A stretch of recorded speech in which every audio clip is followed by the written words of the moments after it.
जय श्री राम। बहुत बहुत स्वागत करता हूं आप सभी का एक बार फिर से आपके ही अपने YouTube चैनल पर। मैं पंडित आशीष शर्मा। बात करेंगे केतु राशि परिवर्तन के बारे में। 18 मई 2025 को केतु का राशि परिवर्तन होगा और केतु अपनी उल्टी गति यानी वक्र गति से चलते हुए अब आपकी राशि के 8वें घर से निकलकर पहुंच जाएंगे आपकी राशि के 7वें भाव के अंदर। अब 7वें भाव के अंदर केतु ग्रह, जिसको हम स्वभाव से नेचुरल अशुभ ग्रह कहते हैं, ये 18 महीने तक, अब 18 मई से लेकर 26 नवंबर 2026 तक अब आपकी राशि से 7वें घर में केतु का ट्रांजिट रहेगा। केतु क्योंकि उल्टी गति से चलते हैं, इसलिए इस दौरान ये उत्तरा फागुनी, पूर्वा फागुनी और मघा इन 3 नक्षत्रों में उल्टी गति से चलते हुए गोचर भी करेंगे। इन 18 महीनों के अंदर ये केतु आपके लिए कितना शुभ है या अशुभ, इसकी पूरी जानकारी आज आपको इस वीडियो के माध्यम से मिलने वाली है। इसलिए वीडियो के अंत तक बने रहें, जिससे कोई भी विशेष जानकारी आपसे ना छूट जाए। 8 से 10 मिनट की ये वीडियो बताएगी आने वाले 18 महीने में केतु के फल। वीडियो की शुरुआत करने से पहले पहली बार आप मेरे चैनल पर आए, आपको वीडियो पसंद आ रही है तो चैनल को सब्सक्राइब कीजिए, लाइक कीजिए, जिससे आपको इन फ्यूचर भी ऐसी वीडियो की जानकारी मिलती रहे। कुंडली दिखाना चाहते हैं, बनवाना चाहते हैं, कुंडली मिलान चाहते हैं, अपनी जन्म पत्रिका से संबंधित कोई भी जानकारी चाहते हैं तो स्क्रीन पर व्हाट्सएप नंबर दिया है, वहाँ डिटेल्स भेज सकते हैं, पेड कंसल्टेंसी होगी। अब बात करते हैं केतु की। 7वां भाव, ज्योतिष शास्त्र में 12 भाव होते हैं और सभी भाव का अपना अपना एक माहौल है, अपना अपना एक एटमोसफियर है, अपने अपने कारकत्व हैं। अब 7वां भाव क्या है? हमारे विवाह वैवाहिक संबंध हम 7वें घर से देख लेते हैं। हालांकि इसकी पूर्ण जानकारी नवांश से मिलती है, लेकिन शुरुआत यहाँ से होती है। हमारी पद प्राप्ति, सामाजिक स्थिति, परिवार का सुख, घर के माहौल का सुख, जनरल हैप्पीनेस, रोज के आज जीवन में चलने वाली स्थितियाँ 7वें घर से, सामाजिक स्थिति 7वें घर से, पद प्राप्ति 7वें घर से, तो वहीं साझेदारी भी 7वें घर से ही देखी जाती है।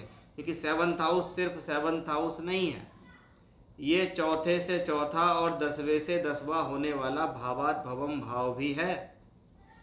यानी अगर चौथे का सुख चाहिए तो 7वें में जाओ, और 10वें का सुख चाहिए तो भी 7वें में आना पड़ेगा। और 7वें में अगर प्रॉब्लम है तो चौथा और 10वां अपने आप डिस्टर्ब होंगे। अब केतु जैसे प्लेनेट जो कि स्वभाव में अशुभ है, वो 7th हाउस के अंदर आ गया। तो सबसे पहली बात, जब जब जिस भाव के अंदर केंद्र और त्रिकोण क्या है? शुभ भाव है। इन शुभ भावों में अगर कोई अशुभ ग्रह आता है तो उस भाव की चिंता बढ़नी शुरू होती है, और उस भाव की सबसे पहली चिंता उसके रिश्तेदार की होती है। और 7वें घर में क्या है? हमारा स्पाउस, हमारा रिश्तेदार है, उससे हमारा एक संबंध है। तो ऐसी स्थिति में जीवन साथी के साथ मनमुटाव होने की संभावना बनती है, क्योंकि केतु यहाँ सूर्य की शत्रु राशि में गोचर कर रहे हैं। यानी सबसे पहली बात, जिनके वैवाहिक संबंध हैं, जिनका विवाह हो चुका है, उनको इस दौरान पति पत्नी के तालमेल को आपस में बनाकर चलना पड़ेगा। क्योंकि केतु छुपावट भरा हुआ, गोपनीय और गलत फहमी देने वाला प्लेनेट है। वो अगर आपके 7th हाउस में आ रहा है तो आप ये समझिए कि इस दौरान आप गलत फहमी के शिकार हो सकते हैं।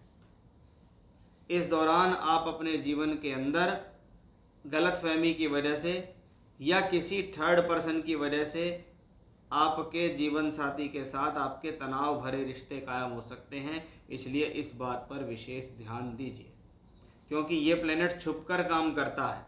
इसलिए आपके संबंधों में कोई व्यक्ति विशेष ऐसे भी हैं जो आपको देखकर खुश नहीं है, इसलिए वो चीटिंग के तौर पर आपके संबंधों में फ़ायदा उठाने की कोशिश करेंगे, आपके संबंधों के अंदर गांठ डालने की कोशिश करेंगे।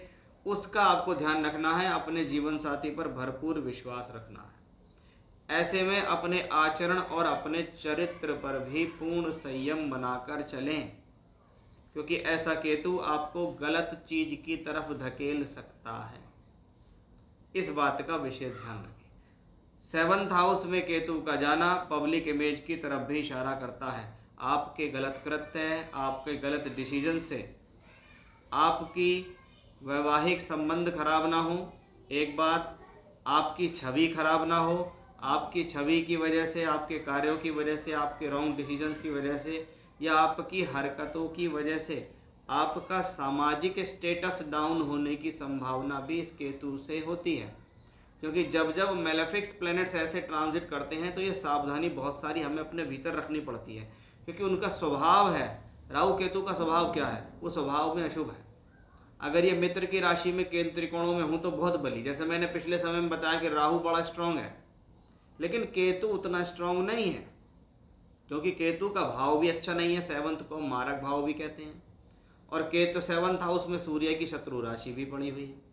इसलिए ऐसी स्थिति में जो आपको सामाजिक दायरा मिला हुआ है, जिस ओहदे पे आप काम कर रहे हैं, वहाँ की पब्लिक इमेज को बनाए रखना आपके लिए एक बड़ी जिम्मेदारी का विषय बन जाता है कि मैंने मेहनत से जो वर्चस्व बनाया है उसको मैं अपनी ही हरकतों की वजह से खराब ना कर दूं। इस बात का भी आपको इस कुंभ राशि के जातकों को विशेष ध्यान रखना होगा। ये वीडियो कुंभ लगन के जातकों के लिए भी है कि भाई आपके लगन से सेवंथ हाउस में आ रहा है, तो उस बात का आपको यहाँ विशेष ध्यान देना है। चौथे से चौथा, अब चौथा भाव मेरे घर का और जनरल हैप्पीनेस का है, उससे चौथे घर में केतु है, यानी मेरी खुशहाली ही मेरी परिवार की खुशहाली है।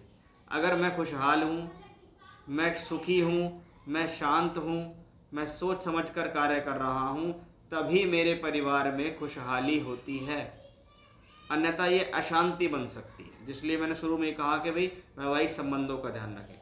10वें से 10वां है, कर्म तो होगा, मेहनत तो होगी, कार्य क्षेत्र पे होगा, लगातार जिस काम को करने उसमें लगे भी रहेंगे, लेकिन क्योंकि ये 10वें से 10वां इसलिए बहुत बार कार्य क्षेत्र में मिलने वाला यश, प्रसिद्धि और ख्याति ऐसा प्लेनेट रोक लेता है कि जी कर्म तो हो रहा है लेकिन मुझे जो चीज़ चाहिए मेरे हाथ में वो चीज़ नहीं लग पा रही है। और ये 10वें से 10वां है, तो खराब कृत्यों से बचें। ऐसा कोई काम ना करें जो आपको सामाजिक रूप से हनन कराता हो आपका, इस बात का आपको ध्यान रखना है, क्योंकि केतु प्लैनेट्स हमेशा से छुपकर और गोपनीयता से काम करने वाला माना जाता है। अब केतु इस दौरान 3 नक्षत्रों में गोचर करते हैं। 3 में से अगर 2 नक्षत्र देखें बाद के, खास तौर पे जो बीच वाला नक्षत्र है मैं उसकी जब बात करूंगा, वो होता है पूर्व फाल्गुनी नक्षत्र। 20 जुलाई 2025 से 29 मार्च 2026 तक जब ये केतु पूर्व फाल्गुनी नक्षत्र, जो कि शुक्र का नक्षत्र है, जो कि समृद्धि संपन्नता का प्रतीक है, और वही शुक्र जो आपके लिए योग कारक है, तो ये समय आपके लिए बेहतर जाएगा। केतु जब शुक्र के नक्षत्र में ट्रांजिट करेंगे तो इस दौरान आपके जीवन में यह समय भूमि, जमीन, जायदाद, प्रॉपर्टी, सुख, संसाधनों को बढ़ावा देने वाला होगा। बहुत बार ऐसे में कोई आप प्लॉट खरीद लें, कोई लग्जरी खरीद लें, कोई वाहन खरीद लें, ऐसा दिखता है। यही स्थिति भाग्य के लिए और धन के लिए भी शुभ है।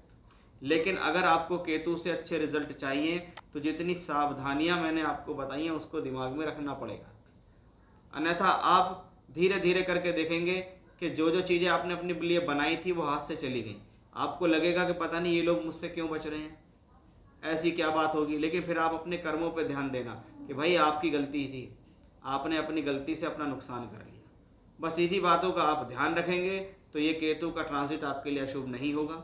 अन्यथा केतु 7th में आया है, कुछ तो वो करेगा, और जब वो करेगा तो वो आपको दिमाग में क्लिक होनी चाहिए वो बात कि भाई ऐसा ऐसा बताया गया था, ऐसी ऐसी चीज़ों पे मुझे ध्यान रखना है।